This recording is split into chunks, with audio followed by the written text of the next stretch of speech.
Let's just start with worst picks. All right, that's fine with me. I'm hot. Yeah, you are. Hot in the sense of he's mad. And my draft. worst picks are picks that didn't happen. They should have been the best picks. They ended up being the worst picks. Okay. So we all know Trey Lance ends up going 3. Yep. Think it's dumb. Whatever. Mm-hmm. Where Justin Fields fell in this draft. I mean, I'm on board now. I've sold myself. Justin Fields, let's go Bears. Yeah. I'm all aboard that train. Well, I still won't buy a Bears jersey though. I can't do it. Would you? Are you going to do the Bears jersey? We're both huge Justin Fields fans, but will you buy a Bears jersey? I don't know. Like that's where I'm stuck. Go ahead. But how this happened? I mean, I had brought this up back when the Sam Darnold trade happened. Why are you doing this trade right now? Why? Just have that as your backup plan. If the Panthers would have drafted Fields at 8 or the Broncos at 9, I would feel a lot better right now. Mm-hmm. I think the Panthers one is the worst one. Honestly, I think they should have just still took him. Yeah, what's really funny about, and this is what happens with the draft sometimes, you never know who you're going to get where you're picking, and I felt like Carolina gave up very quickly and just snagged Sam Darnold because they didn't think they were going to get a top tier quarterback. Yeah. And Justin Fields did fall ultimately to them, and then they're like, well, and they waited. They were like, dude, should we still take him? And then they ultimately didn't. And honestly, I do feel like that's the right decision. You shouldn't have taken him. But I think they should have. I don't think they should have traded for Sam Darnold. Yeah. But again, they don't know. You don't know how that stuff's going to come out. Yeah, you don't know, but that's why I was saying, like, just have it, like, as your backup plan. Right. But yeah, that's fair. And what's really funny is post-draft now, come to find out that if the Bears didn't go up to get him, apparently Minnesota was all on board taking Justin Fields at 14. I hear that. Yeah, so a long fall to Darnell Mooney. I mean, not Darnell Mooney. To Kellen Mond. Yeah, Kellen Mond. But I thought that was very interesting. So that was cool. Okay, give us one of your worst picks in the draft. Well, we actually I'll just start with, because we just brought him up, Kellen Mond to Minnesota. I'm not a fan. I don't know why. Yes, Kirk Cousins is aging.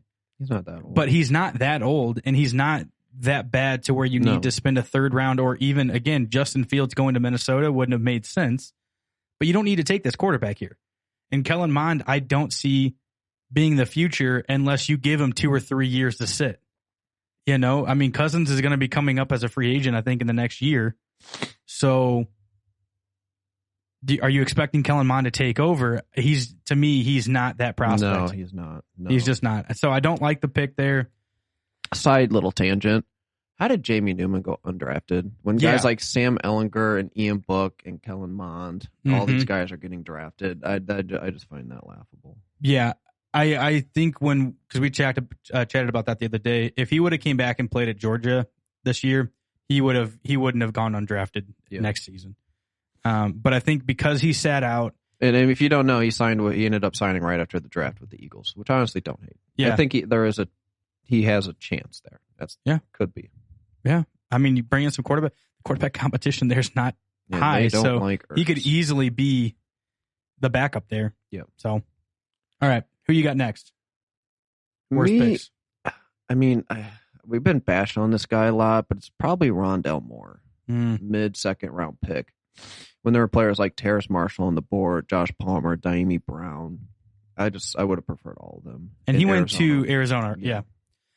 Yeah. So I think, and we've said that, I feel like I've said this at least, Rondale Moore, I don't see being an amazing elite wide receiver. However, I do see him being very good on a team and special teams, so kickoff, punt returns, and as kind of a little wide receiver screen, little short slants, and just kind of dump off passes to him and let him run. The biggest issue that I have with that pick, and we didn't even really talk about it that much, but the dude played like 7 games in the past 2 years because he can't stay healthy. So you're taking a huge swing here, Cliff, thinking that this guy's going to be able to not, and some of these were very significant injuries. So we'll kind of see how that pans out. But yeah, a second round on that is just very, very, very high for me. Yep. You're up next. Yep. And actually mine's very similar, to be honest, which is kind of funny. Same division, same type of player, and I think both drafted in the same round. But I have Tutu Atwell to the Rams. Okay. Because honestly, you could probably put Dwayne Eskridge in there too. Yeah, that pick didn't make sense. They were 3 consecutive picks at the wide receiver position. Yeah, so Tutu Atwell, I think is again he's fun to watch. Why did I just don't know why the Rams drafted 2 wide receivers in this draft. I don't care. But it doesn't make sense taking a second round pick on a shot on a guy that's what 5'9", 170, like 70. Yeah. Like he's super tiny. You still have Van Jefferson from last year, who wasn't bad. You lost Josh Reynolds in free agency, but I would rather have Van Jefferson in the slot than Tutu Atwell. Yeah, unless you're not drafting a second round pick to be just a kickoff and punt returner. No. So I don't know how they plan on utilizing him. Matthew Stafford's not really known to have a lot of these kind of gadget type players and being successful with them. So I don't know what the plan is there. So we'll see. I don't like the pick. I don't like it as a second round. Definitely, maybe third. Take a shot on him, but I'm not a fan of that pick at all to the Rams. Okay. I guess I'll try and wrap this one up here. It's kind of hard, but I mean, it's probably Javonte going to Denver. Like I love Javonte, but I'm a little baffled why they took that pick there. I mean, I'm not really against it. I mean, the thing for me, he's actually not on my list for good or bad. Because I kind of felt like he was kind of in the middle for me. I'm trying to switch it up a little bit, get a running back in here. That's fine, because I'm bringing up a running back in a moment. But Javonte, to me, you're getting ready to lose Melvin Gordon next year, so you're drafting him to be your future. Hopefully. Yeah, well, they're not going to re-sign him. There's no way they'll re-sign him. But he's going to probably get a good 50-50 split this year. So I don't mind it. And I think they're trying to rebuild that offense a little bit.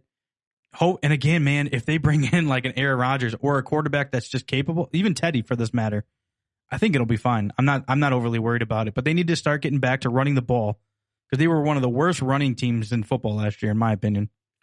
Even though they had 2,000-yard rushers on their team, and Phillip Lindsay and Melvin Gordon. So I'll go ahead and wrap this up on my side, as we each picked 3 people here. But did we get some news? No. Oh, okay, my bad. I didn't know. I didn't know if it was dynasty related or something, because we've been doing our dynasty mock draft, rookie draft. Just finishing up. Oh, is it? Awesome. So the one that I'm not a fan of, and this is actually someone that you're trying to target, but I didn't like the Travis Etienne pick to Jacksonville. And here's why. It's not Travis Etienne, and it's not him going to Jacksonville per se, but it just kind of bums me out because James Robinson had a really good season last year. Yeah. He's the only thing that worked in Jacksonville. And to kind of all of a sudden then say, hey, I'm going to go take a first-round pick and take a running back because that was our weak spot. That was I was very surprised when I went back-to-back picks, first round Najee, then Travis Etienne. I wasn't thinking we were really going to end up getting a first-round running back. And I didn't think either one of. Don't get me wrong. I actually like Najee. Went third pick of the second round. I just didn't think that any of these would have gone first round, let alone even Najee. Yeah, I mean, there's definitely better landing spots for Etienne.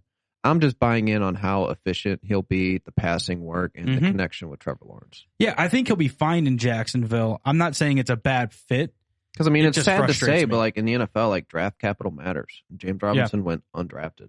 And again, had a great year. Those players can succeed in the NFL. It's happened before. Yep. There are other players like Phillip Lindsay who came on really hot, but the team's just not committed to you. Yeah. And I don't understand why, because Phillip Lindsay's another one. He was 1,000-yard rushers 2 seasons in a row, and they brought in Melvin Gordon. Yep. And then here, James Robinson, dude, if you guys play redraft, he was like hot commodity, like especially if you play Fab. But if you play Fab, I think he went for like $50 in our league. I mean, he was it. You got to get those guys early in the season when those things happen. Man. I mean, he just took, and he really didn't slow down. He was great. I mean, it was a lot of volume. Yes. Which was behind him, which he's not going to see now. But no. Yeah. I mean, I understand it was just both those guys, Etienne and Javonte, could have definitely landed at better spots. Yeah. Either one of them end up in Miami, different story. Yeah, what's Miami doing? What's Buffalo doing? And what are the Falcons doing? Well, I mean, considering I'm the Myles Gaskins owner, I wasn't too upset. But yeah, Atlanta doesn't make sense. They didn't really. Did they take a running back at all? No, I think they took a late round running back. They signed one of he went undrafted. He went undrafted. And then I don't know what Buffalo's doing. Yeah. But whatever. Maybe they're just happy with who they have. Thank you so much for watching the Fantasy Monsters on YouTube.